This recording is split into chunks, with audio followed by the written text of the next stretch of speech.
ಹಸಿರಿನ ಸಿರಿಯ ನಡುವೆ ನಾನಾ ಬಗೆಯ ಹಲವಾರು ಬಣ್ಣದ ಹೂವುಗಳ ಕಲರವ.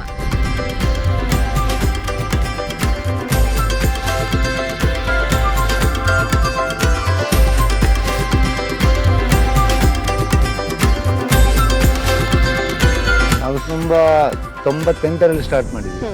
26 ವರ್ಷ ಈ ವರ್ಷಕ್ಕೆ ಆಯ್ತು.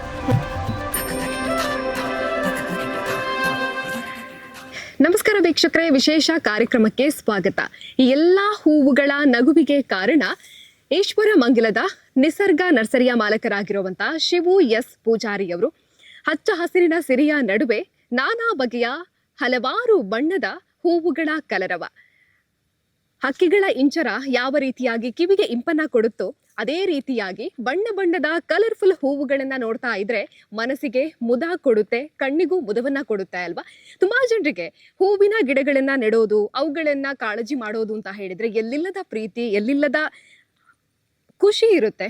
ಹಾಗಾಗಿ ಹಲವು ಕಡೆಗಳಲ್ಲಿ ಹೂವಿನ ಗಿಡಗಳನ್ನ ನೋಡಿದಾಗ ಈ ಗಿಡಗಳು ನಮ್ಮ ಮನೆಯಲ್ಲೂ ಬೇಕಾಗಿತ್ತು ಅಂತ ಹೇಳಿ ಕೊಂಡೋಗ್ತಾರೆ. ಬಟ್ ಅವುಗಳ ಕಾಳಜಿ ಮಾಡ್ತಾರಾ ಅನ್ನುವಂಥದ್ದು ತುಂಬಾನೇ ಮುಖ್ಯ ಆಗುತ್ತೆ. ತುಂಬಾ ಕಡೆಯಲ್ಲಿ ಗಾರ್ಡನ್ಗಳಲ್ಲಿ ನಾವು ಹೂವಿನ ಗಿಡಗಳನ್ನ ನೋಡ್ತೀವಿ, ಅಲಂಕಾರಿಕ ಗಿಡಗಳನ್ನ ನೋಡ್ತೀವಿ. ತುಂಬಾ ಕಡೆಯಲ್ಲಿ ಚೆನ್ನಾಗಿ ಬೆಳೆದಿದ್ರೆ ಇನ್ನೊಂದು ಕಡೆಗಳಲ್ಲಿ ಅಷ್ಟೊಂದು ಚೆನ್ನಾಗಿ ಬೆಳೆದಿರೋದಿಲ್ಲ. ಯಾಕೆ ಅಂತ ಕೇಳಿದ್ರೆ ಅವುಗಳ ಕಾಳಜಿ ಸರಿಯಾಗಿ ಮಾಡಿರೋದಿಲ್ಲ. ಆದ್ರೆ ಪುತ್ತೂರಿನಲ್ಲಿ ದಿ ಬೆಸ್ಟ್ ನರ್ಸರಿ ಯಾವುದು?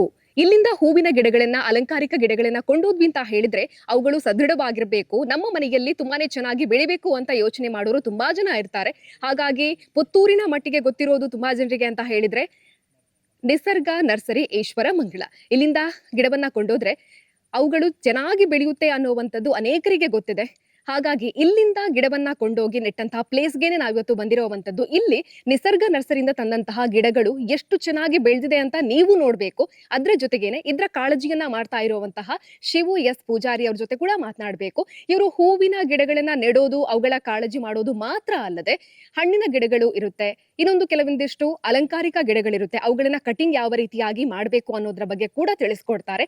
ಎಸ್, ಹಾಗಾಗಿ ಇವತ್ತಿನ ಕಾರ್ಯಕ್ರಮದಲ್ಲಿ ಹೂವಿನ ಗಿಡಗಳ ಬಗ್ಗೆ ಕಾಳಜಿ ಇರುವಂತಹ ಯಾರೆಲ್ಲ ವ್ಯಕ್ತಿಗಳು ಇದ್ದೀರೋ ಅವರಿಗೆಲ್ಲರಿಗೂ ಕೂಡ ಇನ್ಫಾರ್ಮೇಟಿವ್ ಆಗಿರುತ್ತೆ. ಎಸ್, ಹಾಗಾದ್ರೆ ಬನ್ನಿ ಶಿವು ಅವ್ರ ಜೊತೆ ಮಾತಾಡೋಣ. ಅದರ ಜೊತೆಗೇನೆ ಮುಕ್ರಂಪಾಡಿಯ ನಂದಿವನದಲ್ಲಿ ಇರುವಂತಹ ಹೂವಿನ ಗಾರ್ಡನ್ ಯಾವ ರೀತಿಯಾಗಿದೆ ಅನ್ನೋದನ್ನ ಕೂಡ ನೋಡ್ಕೊಂಡು ಬರೋಣ ಬನ್ನಿ.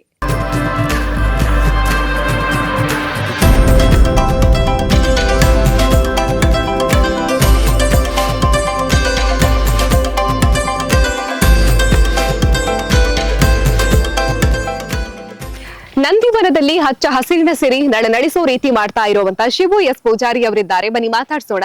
ನಮಸ್ತೆ ಸರ್. ನಮಸ್ತೆ. ಹಚ್ಚ ಹಸಿರಿನ ಸಿರಿ ನಿಜವಾಗ್ಲೂ ತುಂಬಾನೇ ಚೆನ್ನಾಗಿದೆ ಸರ್. ಇಲ್ಲಿರುವಂತಹ ಗಿಡಗಳು, ನಿಮ್ಮ ನರ್ಸರಿ ತಂದಂತ ಯಾವೆಲ್ಲ ಗಿಡಗಳಿದೆ, ಅವುಗಳ ಕಾಳಜಿ ಯಾವ ರೀತಿಯಾಗಿ ಮಾಡ್ತಾ ಇದ್ದೀರಾ ಅದ್ರ ಬಗ್ಗೆ ಮಾತಾಡ್ಬೇಕು. ಅದಕ್ಕಿಂತ ಮುಂಚೆ ನಿಮಗೆ ಈ ಒಂದು ಗಿಡಗಳ ಬಗ್ಗೆ ಕಾಳಜಿ ಆಗಿರ್ಬೋದು, ಇದೆಲ್ಲ ಎಷ್ಟು ವರ್ಷದಿಂದ ಅಂತ? ನಾವು ತುಂಬಾ 98ರಲ್ಲಿ ಸ್ಟಾರ್ಟ್ ಮಾಡಿದ್ವಿ. 26 ವರ್ಷ ಈ ವರ್ಷಕ್ಕೆ ಆಯ್ತು. ಇದೇ ವರ್ಕ್ ಮಾಡ್ತಾ ಇದ್ದೀವಿ. ಸ್ಟಾರ್ಟಿಂಗ್ ಬೆಲ್ಲಾರೆ ಜೋಶಿ ಅಂತ ಎಲ್ಲವರ ಮನೆಯಿಂದ ಸ್ಟಾರ್ಟಿಂಗ್ ಮಾಡಿದ್ವಿ. ಆನಂತರ ತುಂಬಾ ಕಡೆ ಮಾಡಿದ್ವಿ. ದಕ್ಷಿಣ ಕನ್ನಡ, ಕೇರಳ, ಈಚೆ ಬೆಂಗಳೂರು, ಮೈಸೂರು, ತುಂಬಾ ಕಡೆ ಹೋಗಿ ಮಾಡಿದ್ವಿ. ಇಲ್ಲಿ ಎಷ್ಟು ಗಿಡಗಳನ್ನೆಲ್ಲ ನೆಟ್ಟಿದ್ದೀರಾ ಸರ್? ಹಾಗೇನೆ ಇಲ್ಲಿ ತುಂಬಾ ಗಿಡಗಳಿದೆ. ಅಂದ್ರೆ ಇದು ತುಂಬಾ ದೊಡ್ಡ ಏರಿಯಾ, ಒಂದು 2.5 ಎಕರೆ ಜಾಗ ಇದೆ ಇದರಲ್ಲಿ. ಇಲ್ಲಿ ತುಂಬಾ ಪ್ಲಾಂಟೇಶನ್ ಮಾಡಿದ್ದೇವೆ. ಹೂವಿನ ಗಿಡ, ಗಾರ್ಡನ್, ಮತ್ತೆ ಹಣ್ಣು ಹಂಪಲಿನ ಗಿಡಗಳಿದೆ, ಮತ್ತೆ ಪಾರ್ಕಿಂಗ್ ಹೋಗುವಂತ ಪಾತ್ಗಳಿದೆ, ತುಂಬಾ ಮಾಡಿದೆ ಇಲ್ಲಿ. ಇವುಗಳ ಕಾಳಜಿ ಎಲ್ಲ ಹೇಗೆ ಮಾಡ್ತೀರಾ? ಕಾಳಜಿ ಅಂದ್ರೆ ಇದಕ್ಕೆ ದಿನ 2 ಸಲ ನೀರ್ ಹಾಕ್ಲಿಕ್ಕೆ ಇದ್ದಾರೆ. ಆಮೇಲೆ ಔಷಧಿ ಹಾಕ್ತಿದ್ದೀವಿ ಒಂದು 15 ದಿವಸಕ್ಕೊಮ್ಮೆ. ಫ್ಲವರಿಂಗ್ ಬರುವಾಗ ಬೇಗ ಬರ್ಬೇಕಾದ್ರೆ ಒಂದು ಸ್ಪ್ರೇ ಇದೆ, ಅದು ಹಾಕ್ತಿವಿ. ಮತ್ತೆ ಹುಳಗಳು ಬಿದ್ದರೆ ಅದಕ್ಕೆ ಬೇರೆ ಹಾಕ್ತಿವಿ. ಆಮೇಲೆ ಗೊಬ್ಬರ ಕೊಡ್ತಾ ಇರ್ಬೇಕು 15 ದಿವಸಕ್ಕೊಮ್ಮೆ ಕರೆಕ್ಟ್ ಆಗಿ. ಮತ್ತೆ ಪ್ಲಸ್ ಕಟ್ಟಿಂಗ್ ಇದು. ಮತ್ತೆ ಸ್ವಲ್ಪ ಓಲ್ಡ್ ಗಿಡಗಳನ್ನು ಇಲ್ಲಿ ಹಾಕಿದೀವಿ. ಅಂದ್ರೆ ಮನೆಯವರಿಗೆ ಯಾವ ತರ ಇಂಟ್ರೆಸ್ಟ್ ಇರುತ್ತೆ, ಒಬ್ಬೊಬ್ಬರಿಗೆ ನ್ಯೂ ಮಾಡೆಲ್ ಬೇಕಾಗ್ತದೆ, ಒಬ್ಬೊಬ್ಬರಿಗೆ ಹಿಂದಿನ ಕಾಲದ ಗಿಡಗಳು ಬೇಕಾಗ್ತದೆ. ಅದಕ್ಕೋಸ್ಕರ ಇಲ್ಲಿ ಆದಷ್ಟು ಹಳೆ ಗಿಡಗಳನ್ನು ಹಾಕಿದ್ವಿ. ಮತ್ತೆ ಇದೆಲ್ಲ 0 ಮೇಂಟೆನೆನ್ಸ್, ತುಂಬಾ ಅಷ್ಟು ಮೇಂಟೆನೆನ್ಸ್ ಬರ್ತದೆ. ಹೊಸ ಹೊಸ ಗಿಡಗಳಿಗಾದ್ರೆ ಜಾಸ್ತಿ ರೋಗ ಎಲ್ಲ ಬರ್ತಾ ಇರ್ತದೆ, ಇದಕ್ಕೆ ರೋಗ ಎಲ್ಲ ಕಡಿಮೆ. ಇದೆಲ್ಲ ಹಳೆ ಮುಂಚೆ ಮನೆಗಳಲ್ಲಿ ಎಲ್ಲ ಇರ್ತಿತ್ತು, ಜಾಸ್ತಿ ತುಂಬಾನೇ ಆಗ್ತದೆ. ಮತ್ತೆ ಒಂದು ಹೂ ಇದ್ರೆ ಇಷ್ಟಾಗಲ್ಲ, ತುಂಬಾ ಪರಿಮಳ ಬರ್ತದೆ 4 ಗಂಟೆ ನಂತರ. ಇದೆಲ್ಲ ಅವರು ಸಜೆಸ್ಟ್ ಮಾಡಿಯೇ ಇಲ್ಲಿ ಅವ್ರು ಹೇಳಿದಂತ ಗಿಡಗಳನ್ನ ಹಾಕುದು. ಪ್ರತಿ ಸೈಟ್ ಅಲ್ಲಿ ಮನೆಯವರಲ್ಲಿ ನಾವು ಹೇಳ್ತೇವೆ ಈ ತರ ಗಿಡಗಳನ್ನ ಹಾಕಿದ್ರೆ ಮೇಂಟೆನೆನ್ಸ್ ಈಸಿ ಆಗ್ತದೆ. ಅಂದ್ರೆ ಈಗ ತುಂಬಾ ಬಿಸಿಲೆಲ್ಲ ಜಾಸ್ತಿ ಅಲ್ಲ, ಆಗ ಮನೆಯವರು ಓಕೆ ಹೇಳ್ತಾರೆ. ಒಬ್ಬೊಬ್ರು ಅವರದೇ ಆದಂತ ಗಿಡಗಳನ್ನ ಹೇಳ್ತಾರೆ, ಈ ತರ ಗಿಡ ಹಾಕಿ. ಆ ತರ ಗಿಡಗಳನ್ನ ಪ್ಲಾಂಟೇಶನ್ ಮಾಡಿ ಕೊಡ್ತೇವೆ. ಓಕೆ, ದಾಸವಾಳದಲ್ಲಿ ಕೂಡ ತುಂಬಾನೇ ವೆರೈಟಿ ಗಿಡ ಕೂಡ ಇದೆ ಇಲ್ಲಿ. ಹೌದೌದು, ಇದರಲ್ಲಿ ಆದಷ್ಟು ಹಳೆ ಗಿಡಗಳನ್ನೇ ಹಾಕಿದ್ವಿ ನೋಡಿ. ತುಂಬಾನೇ ಒಂದೊಂದು ಬುಟ್ಟಿ ಹೂ ಸಿಗ್ಬೋದು ಅದರಲ್ಲಿ. ಹೌದು.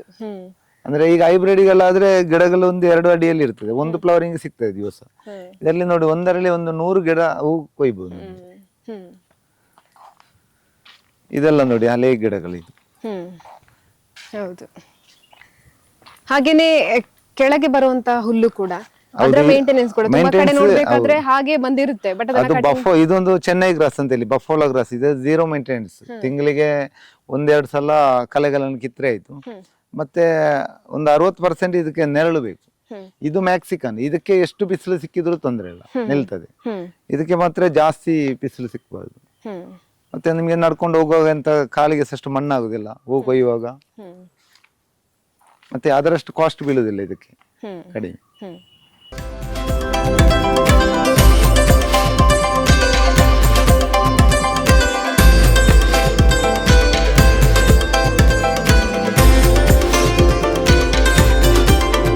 ಇವಾಗ ನಂದಿವನದ ಮುಂದೆ ಬಂದು ನಿಂತಾಗ ನಮಗೆ ಇದೆಲ್ಲವೂ ಕೂಡ ಪಕ್ಕಾ ಪ್ಲಾನಿಂಗ್ ಅಲ್ಲಿ ಆಗಿರೋದು ಅಂತ ಹೇಳಿ ಗೊತ್ತಾಗುತ್ತೆ. ಕಾರಿಡಾರ್ ಆಗಿರ್ಬೋದು, ಇಲ್ಲಿ ಹೂವಿನ ಇದಾಗಿರ್ಬೋದು, ಈ ತರ ಎಲ್ಲ ಸೆಟ್ಟಿಂಗ್. ಇವುಗಳ ಪ್ಲಾನಿಂಗ್ ಹೇಗೆ ಅಂತ ಇದಂತ ಹೇಳಿದ್ರೆ ಪ್ಲಾನಿಂಗ್ ಇದಕ್ಕೆ ತುಂಬಾವಾಗಿ ನಮ್ಮ ದನಿಗಳು ಪ್ಲಾನಿಂಗ್ ಅಂದ್ರೆ ಅವರದೇ ಆದಂತ ಒಂದು ಪ್ಲಾನಿಂಗ್ ಇರ್ತದೆ. ಅದು ನಮಗೆ ಥಿಂಕ್ ಮಾಡ್ಲಿಕ್ಕೆ ಆಗುದಿಲ್ಲ. ಓಕೆ, ನಿಮಗೆ ಕೂಡ ಹಾಗೆ ಪ್ಲೇನ್ ಪ್ಲೇಸ್ ಅನ್ನು ಕೊಟ್ರೆ ಅಲ್ಲಿಗೆ ಬೇಕಾಗಿ ನಾವು ಪ್ಲೇನ್ ಜಾಗ ಕೊಟ್ರೆ ಈ ತರ ಅಂತ. ಆದ್ರೆ ಇಲ್ಲಿ ಅವರದ್ದು ತುಂಬಾ ಪ್ಲಾನಿಂಗ್ ಇದೆ ನಮಗೆ.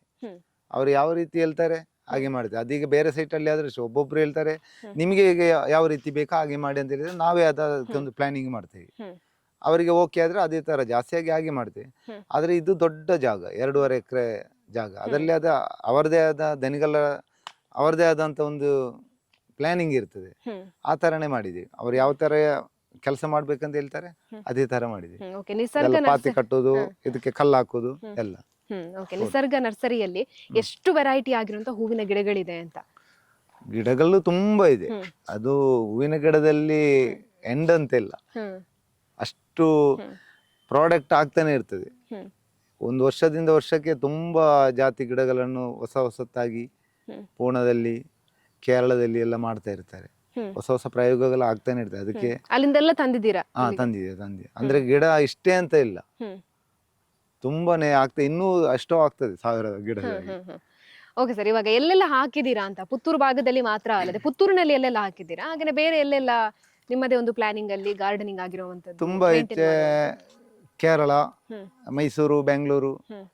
ಇನ್ನು ನಮಗೆ ಇಲ್ಲಿ ಗೋವಾದಲ್ಲಿ ವರ್ಕ್ ಬಂದಿದೆ, ದೊಡ್ಡದೊಂದು ರೆಸಾರ್ಟ್ ಇಂದು. ಅಲ್ಲಿ ತುಂಬಾ ಮಾಡ್ಲಿಕ್ಕೆ ಇದೆ. ಒಂದು 8 ಎಕರೆ ಜಾಗದಲ್ಲಿ ಇದೆ. ಪುತ್ತೂರಿನಲ್ಲಿ ನೋಡ್ಬೇಕು ಅಂತ ಹೇಳಿದ್ರೆ ನಂದಿವನ ಇದೆ, ತುಂಬಾ ಸೈಟ್ಗಳಿದೆ ಪುತ್ತೂರು. ಅಂದ್ರೆ ನಾವೀಗ ಯಾರಾದ್ರೂ ವರ್ಕ್ ಮಾಡ್ಬೇಕಂತ ಹೇಳಿದ್ರೆ ನಾನು ಎಲ್ಲರಿಗೆ ಫೋಟೋ ತೋರಿಸುದಿಲ್ಲ. ನೀವು ಬನ್ನಿ, ನಾನು ಮಾಡಿದ ವರ್ಕ್ ನೋಡಿ ಆಮೇಲೆ ನೀವು ಡಿಸೈಡ್ ಮಾಡಿ ಅಂತ. ಅಂದ್ರೆ ಫೋಟೋಸ್ ಯಾವ್ದು ನಾವು ನಿಮ್ಮ ಫೇಸ್ಬುಕ್ ಅದು ಇದರಲ್ಲಿ ಯಾವ್ದ್ರಲ್ಲಿ ಇಲ್ಲ. ಪಾರ್ಟಿಯಲ್ಲಿ ಫೋನ್ ಮಾಡಿದ್ರೆ ಹೇಳ್ತೀವಿ ಇಂಥ ದಿವಸ ಬನ್ನಿ, ಸೈಟ್ ಇದೆ ನೋಡುವ. ಅವ್ರು ಬರ್ತಾರೆ, ಬಂದ ಅಲ್ಲೇ ರಿಯಲ್ ಆಗಿ ನೋಡ್ತಾರೆ, ನೋಡಿ ಅವ್ರು ಓಕೆ ಹೇಳ್ತಾರೆ. ಫೋಟೋ ಮತ್ತು ನ್ಯಾಚುರಲ್ ನೋಡೋದಕ್ಕೂ ವ್ಯತ್ಯಾಸ ಇರ್ತದೆ. ಹೌದೌದು, ಬಂದಾಗ ಅವ್ರಿಗೆ ತೃಪ್ತಿ ಇರುತ್ತೆ ಎಷ್ಟು ಚೆನ್ನಾಗಿ ಆಗಿದೆ ಅಂತ. ಇವಾಗ ನಿಮ್ಮೊಟ್ಟಿಗೆ ಎಷ್ಟು ಜನ ವರ್ಕ್? ಈ ಗಿಡಗಳೆಲ್ಲ ನೋಡಿ ಎಕ್ಸೋರ್ ಅಲ್ಲ, ಎಷ್ಟು ಚಿಕ್ಕದಲ್ಲಿ ತುಂಬಾ ಫ್ಲವರಿಂಗ್ ಇದೆ ನೋಡಿ. ಹೌದು, ಅಂದ್ರೆ ಇದು ಕಡಿಬಾರ್ದು, ಹಾಗೆ ಹಾಗೆ ಬಿಟ್ಟು. ನಮ್ಮಲ್ಲಿ ವರ್ಕರ್ ಒಂದು 10-15 ಜನ ಇದ್ದಾರೆ. ಇಲ್ಲಿ ಎಷ್ಟು ಜನ ಮೇಂಟೆನೆನ್ಸ್? ಇಲ್ಲಿ ಇವಾಗ ಇಲ್ಲಿ ಮನೆಯವರ ಕೆಲಸದವರು ಇಟ್ಟಿದ್ದೀವಿ. ಇಲ್ಲ ಅಂತ ಹೇಳಿದ್ರೆ ನಾವು ಇದರ ಸ್ಟಾರ್ಟಿಂಗ್ ವರ್ಕ್ ಮಾಡೋ ಎಲ್ಲ ಪೂರ್ತಿ ನಮ್ಮದೇ ಜವಾಬ್ದಾರಿ ಇತ್ತು. ಪ್ಲಾಂಟೇಶನ್ ಮಾಡೋದು, ಮಣ್ಣು ಹಾಕೋದು, ಮತ್ತೆ ನೀರು ಹಾಕೋದು, ಗೊಬ್ಬರ ಹಾಕೋದು ಎಲ್ಲ. ಈಗ ಅಂತ ಹೇಳಿದ್ರೆ ಒಂದು ಇಬ್ಬರಿಗೆ ಇಲ್ಲಿ ಅದರ ಬಗ್ಗೆ ಟ್ರೈನಿಂಗ್ ಕೊಡ್ತಾ ಇದ್ದೀವಿ. ಅವ್ರ ಮನೆಯಲ್ಲಿ ಇರ್ತಾರೆ, ಅವರೇ ಮಾಡ್ತಾ ಇದ್ದಾರೆ. ಆದ್ರೆ ನಾವು ಅವ್ರ ಜೊತೆ ಇರ್ತೀವಿ. ಗೊಬ್ಬರ ಎಲ್ಲ ಹಾಕುದೆಲ್ಲ ನಾವೇ, ನೀರು ಹಾಕುದೆಲ್ಲ ಅವರೇ, ಮತ್ತೆ ಕ್ಲೀನಿಂಗ್ ದಿವಸ ಇದನ್ನು ಗುಡಿಸ್ತಾ ಇರ್ತಾರೆ ಅವರು. ಮತ್ತೆ ಈ ಕಲ್ಲುಗಳನ್ನೆಲ್ಲ ನೀಟಾಗಿ ಇಡ್ತಾರೆ ನೋಡಿ. ಇದೊಂದು ಚೂರಾಗಿ ಧೂಳಿ ಇಲ್ಲ ನೋಡಿ. ದಿವಸ 2 ಸಲ ಕ್ಲೀನಿಂಗ್ ಮಾಡ್ತಾರೆ. ಇದು ಅಷ್ಟೇ, ಪಾತಿಗಳನ್ನು ಗುಡಿಸ್ತಾ ಇರ್ತಾರೆ. ಓಕೆ, ಇವಾಗ ಒಂದು ಹೂವಿನ ಗಿಡ ನೆಟ್ಟ ಮೇಲೆ ಅವುಗಳ ಕಾಳಜಿ ಹೇಗಿರ್ಬೇಕು ಅಂತ ನೀವೊಂದು ನರ್ಸರಿಯಲ್ಲಿ ಇದ್ದವರು, ಇದರ ಬಗ್ಗೆ ತುಂಬಾ ವರ್ಷಗಳಿಂದ ಅನುಭವ ಇರೋದ್ರಿಂದಾಗಿ ತುಂಬಾ ಜನ ನಾವು ನೋಡೋದು ಅಂತ ಹೇಳಿದ್ರೆ ನೆಟ್ ಬಿಡ್ತಾರೆ, ಬಟ್ ಇದ್ದ ಕಸ ಎಲ್ಲ ಅಲ್ಲೇ ಇರುತ್ತೆ. ಹೇಗೆ ಗಾರ್ಡನ್ ಅಂತ ಹೇಳಿದ್ರೆ ನಾವು ಮಾಡಿ ಕೊಡ್ತೇವೆ, ಆ ನಂತರ ಮನೆಯವರಿಗೆ ಒಂದು 50% ಅವರಿಗೆ ಇಂಟ್ರೆಸ್ಟ್ ಇರ್ಬೇಕು. ಅವರು ನೀರ್ ಹಾಕೋದು ಮಾತ್ರ ಅಲ್ಲ, ನಾವು ಕೆಲಸ ಮಾಡ್ತಿರೋ ಅವರು ಸ್ವಲ್ಪ ನೋಡ್ಕೊಂಡು ನಾವು ಐಡಿಯಾ ಹೇಳ್ತೇವೆ, ಈ ತರ ಮಾಡಿ ನೀರ್ ಹಾಕಿ, ಈ ತರ ಹುಳ ಬಿದ್ದರೆ ನೀವು ಒಂದು ಇಮಿಡಿಯೇಟ್ ಫೋನ್ ಮಾಡಿ, ಇಲ್ಲಾಂದ್ರೆ ನಾವು ಮದ್ದಿನ ಎಲ್ಲ ಕೊಡ್ತೇವೆ ರೆಡಿ ಮಾಡಿ. ಒಬ್ಬೊಬ್ರು ಅದು ಹಾಕುದಿಲ್ಲ, ಎಲ್ಲ ಪೂರ್ತಿ ಗಿಡಗಳು ಸತ್ತ ನಂತರ ಫೋನ್ ಮಾಡ್ತೇವೆ ಇನ್ನೊಂದು ಗಿಡ ತಂದು ಹಾಕಿಬಿಡಿ ಅಂತ. ನಾವು ಅನಿವಾರ್ಯ ಹಾಕ್ಬೇಕಷ್ಟೇ. ಅಂದ್ರೆ ನಾವು ಮಾಹಿತಿ ಕೊಟ್ಟು ಬರ್ಬೋದು, ಪ್ರತಿ ಒಂದೇ ಎಲ್ಲ ಒಂದು ಮನೆಗೆ ಹೋಗುದು ಕಷ್ಟ ಅಲ್ಲ. ನಮ್ಗೆ ಒಂದು 1000ದಿಂದ ಮೇಲೆ ಸೈಟ್ ಇದೆ, ಇಷ್ಟು ವರ್ಷದ್ದು. ಈಗ ನಾನು ಸ್ಟಾರ್ಟಿಂಗ್ ಮಾಡಿದ ಮನೆಯದು ಈಗಲೂ ನಾವು ಮೈಂಟೆನೆನ್ಸ್ ಮಾಡಿ ಕೊಡ್ತಾ ಇದ್ದೀವಿ. 26 ವರ್ಷ ಮುಂಚೆ ಮಾಡಿದ ಕೆಲಸ. ಅದು ಸಹ ಇನ್ನೊಂದ್ಸಲ ತೋರಿಸ್ತೇನೆ, ನಾನು ಅವರ ಕರ್ಕೊಂಡು ಹೋಗ್ತೇನೆ, ಅವರಲ್ಲಿ ಮಾತಾಡಿಸ್ತೇನೆ ಬೆಲ್ಲರಲ್ಲಿ.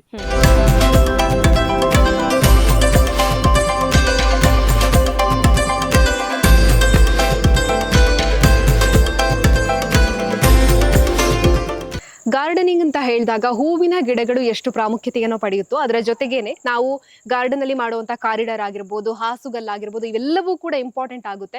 ಹೂವಿನ ಗಿಡಗಳು ನರ್ಸರಿಯನ್ನ ಯಾವ ರೀತಿಯಾಗಿ ಮಾಡ್ತಾ ಇದ್ದಾರೋ ಅದರ ಜೊತೆಗೇನೆ ಇವರು ಹಾಸುಗಲ್ಲುಗಳನ್ನ ಕೂಡ ಹಾಕ್ತಾರೆ. ಸರ್, ಇದ್ರ ಬಗ್ಗೆ ಹೇಳ್ಬೇಕು ನಮಗೆ. ಯಾಕೆಂತ ಹೇಳಿದ್ರೆ ಲೆವೆಲ್ ಇರುವಂತಹ ನೆಲದಲ್ಲಿ ಹಾಕ್ತಿವಿ, ಬಟ್ ಇಲ್ಲಿಗೂ ಹಾಕಿದ್ದೀರಾ ನೀವು. ಇದು ಗ್ರಿಪ್ ಸಿಗುತ್ತಾ ಹೇಗೆ ಅಂತ? ಇಲ್ಲಿಗೂ ಹಾಕ್ತಾರಾ ಹೇಗೆ? ಇದು ನ್ಯಾಚುರಲ್ ಸ್ಟೋನ್ ಅಂತ ಹೇಳಿ ತೆಲಂಗಾಣದಿಂದ ತರಿಸುದು, ತಾಂಡೂರು ಸ್ಟೋನ್ ಅಂತ ಹೇಳ್ತಾರೆ ಇದಕ್ಕೆ. ಇದು ನಿಮಗೆ 90% ಇಳಿಜಾರು ಇದ್ರು, ಇದಕ್ಕಿಂತ ಜಾಸ್ತಿ ಇದೆ ಆ ಕಡೆ ಇಳಿಜಾರು, ಎಂತ ಸ್ಕಿಡ್ ಆಗುದಿಲ್ಲ, ಗ್ರಿಪ್ ಆಗಿದೆ. ಮತ್ತೆ ಇದರಲ್ಲಿಗೆ ಗ್ರಾಸ್ ಬೇಕಾದ್ರೆ ಗ್ರಾಸ್ ಹಾಕ್ಬೋದು. ಇದೀಗ ನಾವು ಸಿಮೆಂಟ್ ಪ್ಯಾಕಿಂಗ್ ಮಾಡಿದೆ, ಅಂದ್ರೆ ಇದರಲ್ಲಿ ವೇಸ್ಟೇಜ್ ಅಡಿಯಿಂದ ಹುಲ್ಲು ಬರುವಂತ ಸಮಸ್ಯೆ ಇಲ್ಲ, ಮತ್ತೆ ತುಂಬಾ ಬಿಸಿ ಆಗುದಿಲ್ಲ. ಈಗ ಬೇರೆ ಕಲ್ಲುಗಳು ಇಂಟರ್ಲಾಕ್ ಕರ್ಗಲ್ಲೆಲ್ಲ ಹಾಕಿದ್ರೆ ಕಣ್ಣಿಗೆ ರಿಪ್ಲೈ ಹೊಡಿತದೆ ತುಂಬಾ ಬಿಸಿ ಆದಾಗ. ಇದರಲ್ಲಿ ಅಷ್ಟು ಬಿಸಿ ಆಗುದಿಲ್ಲ, ಆಗುದು ಕಡಿಮೆ. ಬಿಸಿ ಆದ್ರೂ ಅದು ಬೇಗ ಕೂಲ್ ಆಗ್ತದೆ. 1-2 ಗಂಟೆ ಎಲ್ಲ, ಮಧ್ಯಾಹ್ನ ಎಲ್ಲ ಸ್ವಲ್ಪ ಬಿಸಿ ಇರ್ತದೆ, ಸಾಯಂಕಾಲ ಈಗ ನೋಡಿ ಈ ಟೈಮಲ್ಲಿ ಅಷ್ಟು ಬಿಸಿ ಇಲ್ಲ. ಅದೇ ಇನ್ನೊಂದು ಕರಗಲ್ಲನ್ನು ನೋಡಿ, ಅದು ಈಗಲೂ ಬಿಸಿಯಾಗಿರ್ತದೆ.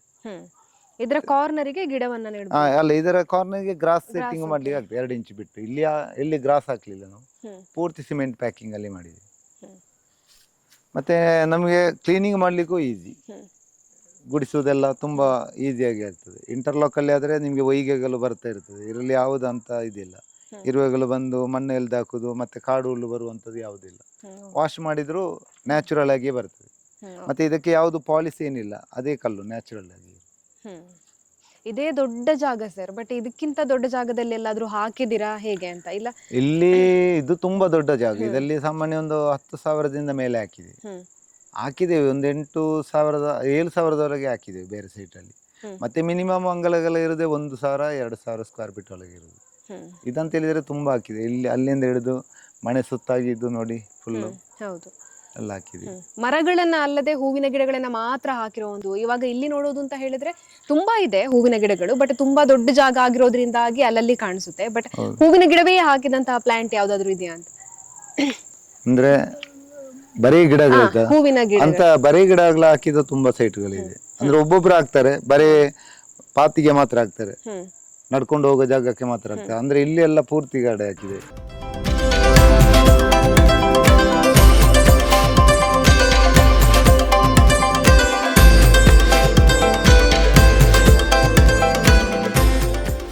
ನೆಲಗಳಿಗೆ ಮಾತ್ರ ಅಲ್ಲದೆ ಈ ತರ ನೀವು ಸಿಟ್ಟಿಂಗ್ ಏರಿಯಾವನ್ನ ಮಾಡ್ತೀರಾ ಅಂತ ಹೇಳಿದ್ರೆ, ಆ ಗ್ಯಾಲರಿಗೆ ಕೂಡ ಇವಾಗ ಅವರು ಹೇಳಿದ್ರು ಕಲ್ಲಿನ ಬಗ್ಗೆ, ಅವುಗಳನ್ನ ನೀವು ಹಾಕ್ತೀರಾ ಅಂತ ಹೇಳಿದ್ರೆ ಅದು ಕೂಡ ನಿಮಗೆ ಗುಡ್ ಫೀಲ್ ಅನ್ನ ಕೊಡುತ್ತೆ. ಇವಾಗ ಈ ತರ ಹಾಕ್ತೀವಿ ಅಂತ ಹೇಳಿದಾಗ ಬಿಸಿಲಲ್ಲೆಲ್ಲ ಬಂದು ಕೂರೋದಕ್ಕೆ ಸಾಧ್ಯನೇ ಆಗೋದಿಲ್ಲ. ಸುಸ್ತಾಯ್ತು ಬಂದು ಕೂರೋಣ ಅಂತ ಹೇಳಿದ್ರೆ ಅದೂ ಬಿಸಿ ಆಗಿರುತ್ತೆ. ಬಟ್ ಈ ತರದ ಕಲ್ಲುಗಳನ್ನ ನೀವು ಹಾಕ್ತೀರಾ ಅಂತ ಹೇಳಿದ್ರೆ ಖಂಡಿತವಾಗ್ಲೂ ನಿಮಗೆ ಸಾರ್ಥಕತೆ ಇರುತ್ತೆ. ನಾವು ಇದನ್ನ ಹಾಕಿದ್ದೀವಿ, ಬಟ್ ನಮಗೆ ಯಾವ ಹೊತ್ನಲ್ಲಿ ಬೇಕಾದ್ರೂ ಕೂತ್ಕೊಳ್ಬಹುದು ಅನ್ನೋವಂಥದ್ದು ಇರುತ್ತೆ. ಹೌದಲ್ವಾ ಸರ್? ಮಧ್ಯಾಹ್ನ ಸ್ವಲ್ಪ ಬಿಸಿ ಇರುತ್ತೆ, ಆ ನಂತರ ಅಷ್ಟೇ ಏನಿಲ್ಲ. ಈಗ ನೋಡಿ ಇದು ಬಿಸಿ ಇಲ್ಲ, ಬೇರೆ ಆತರ ಬೆಂಚ್ಗಳಾದ್ರೂ ಸ್ವಲ್ಪ ಬಿಸಿ ಇರ್ತದೆ. ಹೌದು, ಇಲ್ಲಿ ಕುತ್ಕೊಳ್ಬಹುದು, ಇಲ್ಲಿ ಕುತ್ಕೊಂಡು ಅವರ ಕಾಲಲ್ಲಿ ಇಡ್ತಾರೆ, ನಮ್ಗೆ ಹೀಗೆ ಕುತ್ಕೊಳ್ಬಹುದು, ಇಲ್ಲಿ ಕುತ್ಕೊಳ್ಬಹುದು. ಹೌದು, ಗ್ಯಾಲರಿ ಎಲ್ಲ ಮಾಡ್ತಾರೆ ಅಂತ ಹೇಳಿದ್ರೆ ತುಂಬಾ ಜನ ಬೇರೆ ಕಲ್ಲುಗಳನ್ನ ಯೂಸ್ ಮಾಡ್ತಾರೆ, ಸಿಮೆಂಟ್ ಅಲ್ಲಿ ಮಾಡ್ತಾರೆ. ಇದಾದ್ರೆ ಚಂದ ನ್ಯಾಚುರಲ್ ಆಗಿ.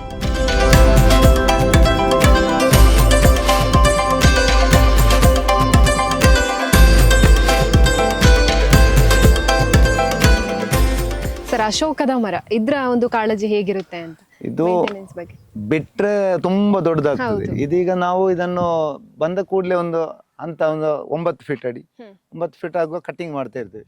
ಈಗ ಈ ತರ ಜಾಸ್ತಿ ಬಂದ ಕೂಡಲೇ ಇದನ್ನು ಕಟ್ಟಿಂಗ್ ಮಾಡುದು, ಅಷ್ಟಾಗಿ ಇಲ್ಲೆಲ್ಲ ಚಿಗುರು ಬರುತ್ತೆ, ಹಾಗೆ ಬುಷ್ ಆಗಿದೆ ನೋಡಿ. ಈ ತರ ಶೇಪಿಂಗ್ ಆಗಿದ್ರೆ ಹೊರತು ಮತ್ತೆ ಹೂಗಳು ತುಂಬಾ ಬರ್ತದೆ ಇಲ್ಲಿ. ಈ ತರ ತುಂಬಾ ಇತ್ತು, ಇವಾಗ ಸ್ವಲ್ಪ ಕಡಿಮೆ ಆಯ್ತು. ಇಲ್ಲಾಂದ್ರೆ ಒಳಭಾಗದಲ್ಲಿ ಎಲ್ಲ ಪೂರ್ತಿ ಫ್ಲವರಿಂಗ್. ಮತ್ತೆ ಹೈಟ್ ಆಗಿ ಬಿಟ್ರೆ ಕಟ್ಟೆ ಮಾಡಿದ್ರೆ ಕೂತ್ಕೊಳ್ಬಹುದೆಲ್ಲ. ಇದಾದ್ರೆ ಸ್ವಲ್ಪ ಈಗ ಅಡಿಯಿಂದಲೇ ನಾವು ಬುಷ್ ಆಗಿ ಬಿಟ್ಟಿದ್ದೀವಿ.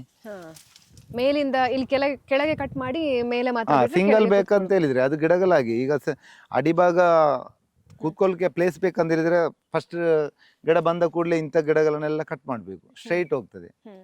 ಆಮೇಲೆ ಅಲ್ಲಿ ಕೊಡೆ ತರ ಬರ್ತದೆ. ಮತ್ತೆ ಅಡಿಯಲ್ಲಿ ಗ್ರೋತಿಂಗ್ ಬೇಕಾದ್ರೆ ತುದಿ ಮಾತ್ರ ಕಟ್ ಮಾಡಿದ್ರೆ ಆಯ್ತು. ಆಗ ಅಡಿಯಿಂದೆಲ್ಲ ಚಿಗುರು ಬರ್ತದೆ. ಹ್ಮ್. ಅದು ನೋಡಿ ಈಗ ಅಡಿಭಾಗ ತೆಗ್ದಿದ್ದೀವಿ, ಮೇಲೆ ಮಾತ್ರ ಬಿಟ್ಟದ್ದು. ಅಂದ್ರೆ ಇದು ಬುಷ್ ಆಗಿದ್ರೆ ಚಂದ. ಹೌದು. ಅದು ರುದ್ರಾಕ್ಷಿ ಮರ. ಗಿಡವನ್ನ ನೆಡೋದು ಮಾತ್ರ ಅಲ್ಲ, ಕಟಿಂಗ್ ಕೂಡ ಹಾ, ಇಂಪಾರ್ಟೆಂಟ್ ಹೌದು, ಆಗುತ್ತೆ ಅಂತ important ಹೇಳೋದು cutting. ಇದಕ್ಕೇನೆ. ಚೆನ್ನಾಗಿ ಇದಕ್ಕೆ ಬರುತ್ತೆ. ಈಗ ಒಂದು 4 ವರ್ಷ ಕಲಿಯಿತು ಈ ಗಿಡಕ್ಕೆ. ಹ್ಮ್. ಆದ್ರೆ ಈಗ ನೋಡುವಾಗ 1-2 ವರ್ಷದ ಗಿಡದಾಗಿ. ಹೌದು, ಸಣ್ಣ ಗಿಡದಾಗೆ. ಇನ್ನು 10 ವರ್ಷ ಆದ್ರೂ ಅದೇ ತರ ಇರ್ತದೆ ಗಿಡ. ಕಟಿಂಗ್ ಮಾಡಿದ್ರಲ್ಲಿ ಕಟ್ಟಿಂಗ್ ಮಾಡ್ತಾ ಇದೆ. ಇದು ಸಿಹಿ ಪುನಾರ್ಬಳ್ಳಿ ಅಂತೇಳಿ. ಇದು ಸಹ ದೊಡ್ಡದಾಗ್ತದೆ, ಆದ್ರೆ ನಾವಲ್ಲಿ ಟಾಪ್ ಕಟ್ ಮಾಡಿದ್ದೇವೆ. ಇದೆಲ್ಲ ಕಟ್ಟಿಂಗ್ ಕೊಟ್ಟಿದ್ದೇವೆ ನೋಡಿ. ಈಗ ನೋಡಿ ಇದರಲ್ಲಿ ಎಷ್ಟು ಇದೆ ನೋಡಿ, ಹಣ್ಣು ಆಗಿದೆ, ತುಂಬಾನೇ ಇದೆ, ಪೂರ್ತಿ ಇದೆ ನೋಡಿ. ಇದರ ಒಳಭಾಗದಲ್ಲಿ ಎಲ್ಲ ನೋಡಿ ನೋಡಿ, ಇಲ್ಲಿ ಹಣ್ಣಿದೆ, ತುಂಬಾ ಟೇಸ್ಟಿಂಗ್ ಇದು.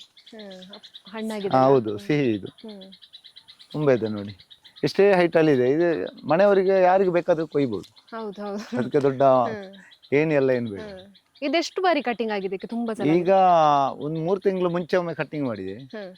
ವರ್ಷದಲ್ಲಿ 2-3 ಸಲ ಅಷ್ಟೇ ಕಟ್ಟಿ. ಅಂದ್ರೆ ಈಗ ಈ ತರ ಜಾಸ್ತಿ ಬಂದದನ್ನ ಇಲ್ಲಿಂದ ಕಟ್ ಮಾಡಿ ಬಿಡುದು ಅಷ್ಟೇ, ತುಂಬಾ ಏನಿಲ್ಲ. ಅಷ್ಟಾಗ ಮತ್ತೆ ಇಲ್ಲಿಂದಲೇ ಸ್ಟಾರ್ಟಿಂಗ್ ಆಗ್ತದೆ ನೋಡಿ. ಸರ್, ಇದು ಗುಡ್ಡದಿಂದ ಮೇಲೆ ಇಳ್ದ ಹಾಗೆ ತುಂಬಾ ಜನನ ಅಟ್ರಾಕ್ಟ್ ಮಾಡುತ್ತೆ. ಬಟ್ ಇದ್ರ ಮೇಂಟೆನೆನ್ಸ್ ಹೇಗೇನೆ, ಹಾಗೇನೆ ಈ ಗಿಡದ ಬಗ್ಗೆ ಹೇಳೋದಾದ್ರೆ? ಇದು ಲ್ಯಾಂಟನ ಕ್ರೀಪರ್ ಅಂತೇಳಿ. ಇದರಲ್ಲಿ ತುಂಬಾ ವೆರೈಟಿ ಇದೆ. ಅಲ್ಲಿಂದ ಬೇರೆ ಬೇರೆ ವೆರೈಟೀಸ್ ಗಿಡಗಳಿದೆ. ಅಂದ್ರೆ ಇಂಥ ಜಾಗದಲ್ಲಿ ಮಾತ್ರ ಇದು ಫ್ಲವರಿಂಗ್ ಬರುದು, ಲೆವೆಲ್ ಜಾಗದಲ್ಲಿ ಬರುದಿಲ್ಲ. ಇದನ್ನ ಆ ತರ ಸೈಡ್ ಅಲ್ಲಿ ನಟ್ಟು ಈ ತರ ಬಿಡ್ತಾ ಇದ್ರೆ ಮತ್ತೆ ಸೆಟ್ಟಿಂಗ್ ಮಾಡ್ತಾ ಇರ್ಬೇಕು. ಜಾಸ್ತಿ ಆದ ಕಟ್ಟಿಂಗ್ ಕೊಡ್ಬೋದು. ಇನ್ನು ನಾವು ಸಾಮಾನ್ಯ ಈ ಲೆವೆಲ್ ಹಿಂಗೆ ತೆಗಿತೀವಿ, ಇಲ್ಲಿ ಫುಲ್ ಫ್ಲವರಿಂಗ್ ಬರ್ತದೆ. ಅದೆಲ್ಲ ಬೇರೆ ಬೇರೆ ಇದೆ ನೋಡಿ. ಅದೆಲ್ಲ ಕಟಿಂಗ್ ಮಾಡಿದ್ದ? ಇಲ್ಲ, ಅದು ಈಗ ಪ್ಲಾಂಟೇಶನ್ ಆದಷ್ಟೇ. ಸಾಮಾನ್ಯ ಎಷ್ಟು ದೊಡ್ಡದಾಗ್ಬೇಕು. ಇದು ಫಸ್ಟ್ ಹಾಕಿದ್ದೀವಿ, ಅದು ಸ್ವಲ್ಪ ಗಿಡ ಸತ್ತೋಯ್ತು, ಆ ನಂತರ ಪ್ಲಾಂಟೇಶನ್ ಮಾಡಿ ಬೇರೆ ಬೇರೆ ವೆರೈಟಿ ಫೀಟಿಗೆ ಬೇರೆ ಬೇರೆ ಇದೆ ನೋಡಿ. ಅಲ್ಲಿ ಈಗ ಇದರಲ್ಲೆಲ್ಲ ಫ್ಲವರಿಂಗ್ ಸ್ವಲ್ಪ ಕಡಿಮೆ ಆಯ್ತು. ಮತ್ತೆ ಅಲ್ಲಿ ಸಹ ಬೇರೆ ಇದೆ, ನೆಕ್ಕರ್ ಅಂತೇಳಿ. ಅದು ಪರ್ಪಲ್ ಕಲರ್ ಆಗಿ ತುಂಬಾ ಹೂ ಬರುತ್ತೆ. ಇದನ್ನ ನೀವು ಬೇಕು ಅಂತ ಹೇಳಿದ್ರೆ ಕೂಡ ಎಲ್ಲ ಇದೆ, ಎಲ್ಲ ಗಿಡಗಳು ಇದೆ. ನಾವೇ ನಟ್ಟು ನಾವೇ ಮೇಂಟೆನೆನ್ಸ್ ಮಾಡಿ ಕೊಡ್ತೀವಿ. ಅಲ್ಲಿ ನೋಡಿ ಯೆಲ್ಲೋ ಕಲರ್ ಪ್ಲಾಂಟ್ ಎಲ್ಲ ಅದು ಒಂದೇ ತರ ಮೇಲೆ. ಇದು ಸಹ ಇದು ಈಗ ಗ್ರೀನ್ ಆಗಿದೆ, ಮುಂಚೆ ಪರ್ಪಲ್ ಕಲರ್ ಆಗಿತ್ತು. ಇದು 1-2-3 ತಿಂಗಳೆಲ್ಲ ಉಳಿತದೆ. ಈಗ ಇನ್ನು ಸ್ವಲ್ಪ ಟೈಮ್ ಹೋದ ನಂತರ ನೋಡಿ ಈ ತರ ಆಗ್ತದೆ, ಚೇಂಜ್ ಆಗ್ತಾ ಇರ್ತದೆ. ಆದ್ರೆ ಇದು ಸ್ವಲ್ಪ ಕುತ್ತ ಹೋಗ್ತದೆ. ಈಗ ಅದರಷ್ಟು ಮೇಲೆ ಜಾಸ್ತಿ ಹೋಗುದು ಸ್ವಲ್ಪ. ಇದು ಪ್ಲಾಟ್ಫಾರ್ಮ್ ಎಲ್ಲ ಮಾಡಿ ಹಾಕಿದ್ರೆ ಒಳ್ಳೆ. ಓಕೆ ಸರ್, ಈ ಗಿಡಗಳಿಗೆ ಎಷ್ಟು ವರ್ಷ ಆಯ್ತು? ಹಾಗೇನೆ ಇವುಗಳ ಕಟಿಂಗ್ ಬಗ್ಗೆ ಹೇಳೋದಾದ್ರೆ? ಇದಕ್ಕೆ 4 ವರ್ಷ ಕಳೆಯಿತು. ಇದು ದಾರೆಪುಳಿ ಅಂತ ಹೇಳಿ, ತುಂಬಾ ಫ್ಲವರಿಂಗ್ ಇದು ಕಾಯಿ ಆಗ್ತಾ ಉಂಟು ನೋಡಿ. ಇದು ಸಹ ಕಟ್ಟಿಂಗ್ ಕೊಟ್ಟಿದೆ ಈಗ. ಅಂದ್ರೆ ಸ್ವಲ್ಪ ಹೈಟ್ ಬಿಟ್ಟಿದೆ. ಇದಂತ ಹೇಳಿದ್ರೆ ತುಂಬಾ ಸಿಕ್ಬೇಕಾದ್ರೆ ಸ್ವಲ್ಪ ಹೈಟ್ ಬಿಡ್ಬೇಕಂತೆ. ಇದು ಪ್ಯಾರಳ ನೋಡಿ. ಇದನ್ನು ಇಷ್ಟು ಚಿಕ್ಕದಲ್ಲಿ ಕಟ್ಟಿಂಗ್ ಕೊಟ್ರೆ ಈ ತರ ಕಟ್ಟಿಂಗ್ ಕೊಡ್ತಾ ಇರ್ಬೇಕು ನೋಡಿ. ಇಲ್ಲಿಂದಲೇ ಆಗಿದೆ ನೋಡಿ ಸ್ಟಾರ್ಟಿಂಗ್ ಪೂರ್ತಿ ನೋಡಿ. ಉದ್ದ ಬಿಟ್ರೆ ಉದ್ದ ಹೋಗ್ತದೆ ಅದೆಲ್ಲ ನೋಡಿ. ಎಲ್ಲ ಇದೆಲ್ಲ ಕಟ್ಟಿಂಗ್ ಈಗ 1-1.5 2 ತಿಂಗಳಾಯ್ತು ಅಷ್ಟೇ ನೋಡಿ. ಇದನ್ನು ಪೂರ್ತಿ ಕಟ್ ಮಾಡಿದೆ ನೋಡಿ. ಕಟ್ ಮಾಡಿದ ನಂತರ 1-2 ಸಲ ಸ್ಪ್ರೇ ಕೊಟ್ಟಿವಿ.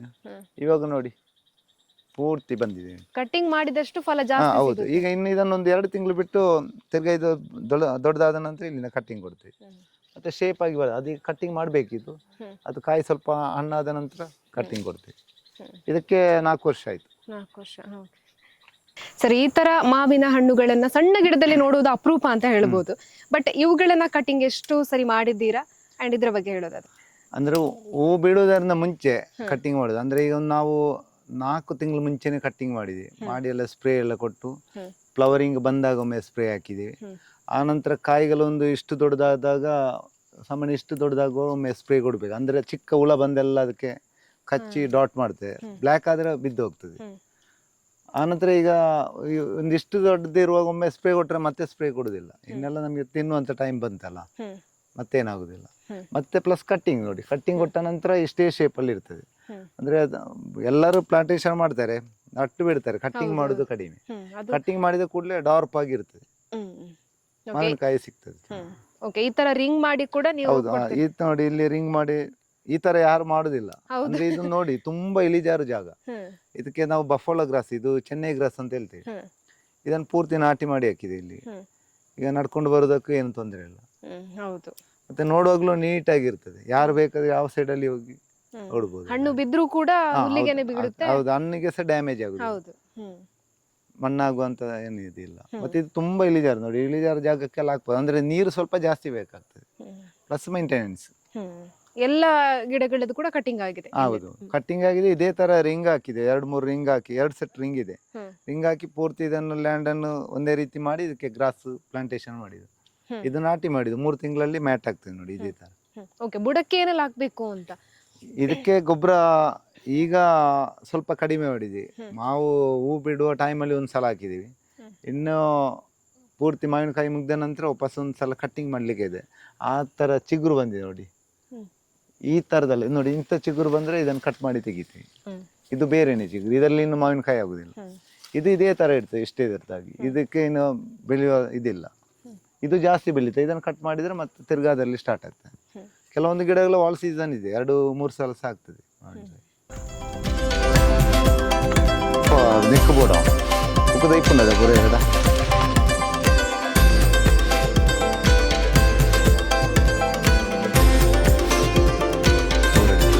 ಇಂಚು ಬನ್ನಿ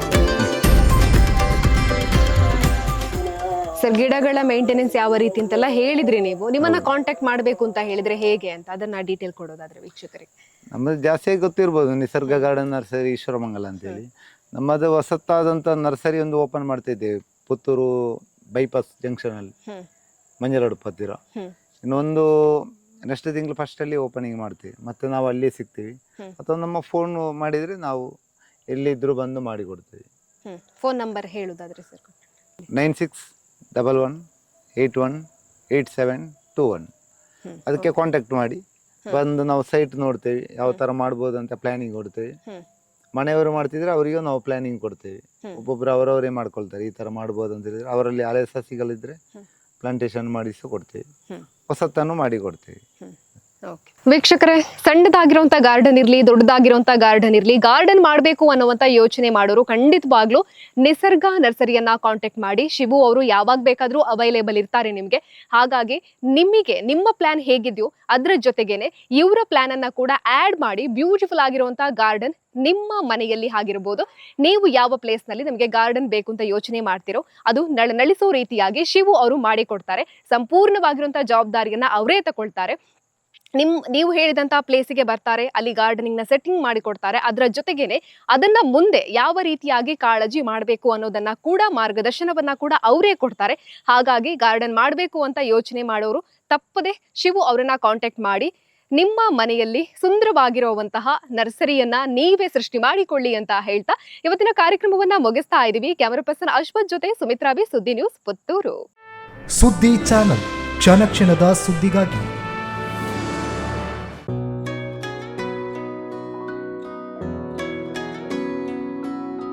ಪ್ರೀತಿಯ ಸಂಕೇತ, ಅಳಿಯದ ಸಂಬಂಧ, ನಗುವಿನ ಸೌಂದರ್ಯ, ಇದು ಸ್ನೇಹದ ಬಾಂಧವ್ಯ, ಒಲವಿನ ಪ್ರತಿಧ್ವನಿ ತಂದಿದೆ ಸಂತಸ, ಚಿನ್ನದ ಪ್ರತಿಹನಿ ತಂದಿದೆ ಸಂಭ್ರಮ, ಮುಳಿಯ ಜ್ವಲ್ಸ್ ಕಣ ಕಣದಲು ಆನಂದ, ಮುಳಿಯ ಜ್ವಲ್ಸ್ ಕಣ ಕಣದಲು ಸೌಂದರ್ಯ, ಮುಳಿಯ ಜ್ವಲ್ಸ್ ಕಣ ಕಣದಲು ಆನಂದ, ಮುಳಿಯ ಜ್ವಲ್ಸ್ ಕಣ ಕಣದಲು ಸೌಂದರ್ಯ. Muliya jewels, creating happiness.